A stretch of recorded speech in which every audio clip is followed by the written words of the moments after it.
Isang mapagpalang araw po sa inyong lahat. Ngayon ay mag-share na naman po ako sa inyo ng isang proseso na naman sa larangan ng pananahi. Ang aking ituturo, ibabahagi sa inyo. Ito'y tungkol pa rin po sa pagkukolar, yung may collar bangkito.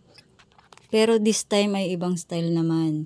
Ito po yung may pagkaslant sa dulo. Hindi po siya pa-round. Hindi po katulad nung tinuro ko sa inyo noon na pa-round yung magkabilang dulo. Ngayon, umpisahan ko siya sa pag-assemble ng collar. Pero bago kayo mag-assemble ng collar, kailangan alam nyo yung sukat nung neckline na kakabitan nyo ng collar. Bali, yung pinakabangkito, dapat alam nyo yung sukat. Para malaman nyo kung ano rin yung sukat ng collar. Ayan, pag alam nyo na yung sukat ng bangkito, o yung pagkakabitan ng neckline ng blouse, or polo, ayan, gawin nyo na siya, i-assemble nyo lang siya ng pagganito. Ganun pa rin katulad nung dati. Ayan, nilalagyan ko na sinulid yung dulo niya para makuha ko yung pointed, or yung pagkatulis ng collar. Yun yung purpose ng sinulid. Hahaltakin nyo lang yan. And then makukuha nyo na yung tulis niya. Ganun pa rin, may pilon pa rin sa ibabaw. Pinaplansya ko yan para dumikit. And pagkatapos yan, itatap 1/4 ko siya. Merong collar naman na top 1/16. Ito naman ay top 1/4. Papasadahan lang yan paikot.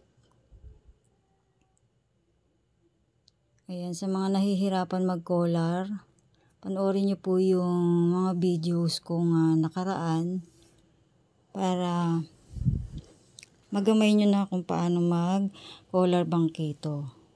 Ito, ibang style naman ng collar bangkito ito. Pero medyo madali ito. Dahil paslant lang po yung magkabilang dulo. Ayan, pagkatapos ko siyang pasadahan, ganun pa rin ang style ng aking pagtahi. Kinukuha ko yung center, pati yung dun sa bangkito. Pero yung iba, pag nagko-collar, inuuna nilang pasadahan yung ibabaw, yung may pilon. And then sa kanila ilalagay yung nasa ilalim. Yung kapareha ng bangkito. Ako kasi, binibasing ko sa gitna, tapos one shot na yan. Basta nakapix na yung aking paglagay. Siyempre may sukat po yan, yung haba at siyempre yung lapad. Bali yung ibabaw na yan, yung may pilon, pinold ko lang yan ng 1/4 or 3/8. And then pinasadahan ko ng 1/4. Para naman may lupian siya. Kapag tinap ko na yung collar. Dun sa may neckline ng damit. Ayan, kailangan mayroon kayong mga marking dyan para alam nyo kung saan kayo magpapasada. Ayan. Pinesting ko muna yung gitna. Ngayon, one shot ko yan ng pasada. Nag-start ako sa dulo. Tapos, kailangan yung collar nyo, syempre, pantay din. Para pantay din yung kalalabasan. Ayan, 1 inch nga po pala yung lapad niyan. Kailangan nagmamarking na kayo dyan, no? Kaya kailangan meron kayong pattern. Para marking na lang kayo ng marking. Yung dulo po niyan ay diretso na pinaslant ng konti. Yun po yung style ng bangkito niya. Pag magtatahi po kayo ng collar, kailangan lapat na lapat or maayos yung pagkadikit ng pilon para iwasan yung kulubot, alon-alon. Kasi yan po yung unang nakikita din sa damit yung collar. Kaya kailangan maganda ang pagkakagawa. Lagi nyo tatandaan, ang pilon lagi ay nasa ibabaw. Collar man yan or bangkito. Kapag kinabit nyo rin sa neckline ng polo or blouse, ganun din, nasa ibabaw ang banda yung pilon. Nasa ilalim naman yung walang pilon. Ayan, pagkabaliktad ko niyan, tatap 116 ko yan paikot.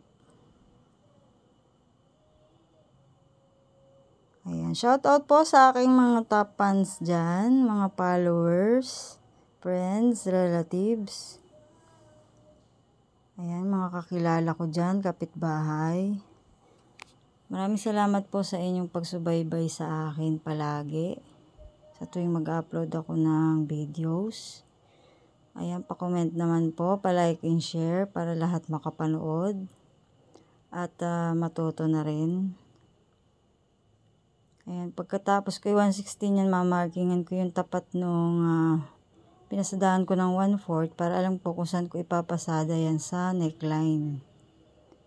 Bawasan ko lang para hindi naman ganun kalapad, mga 1/2 inch. Then lalagyan ko yan ng level sa gitna, center nyo lang.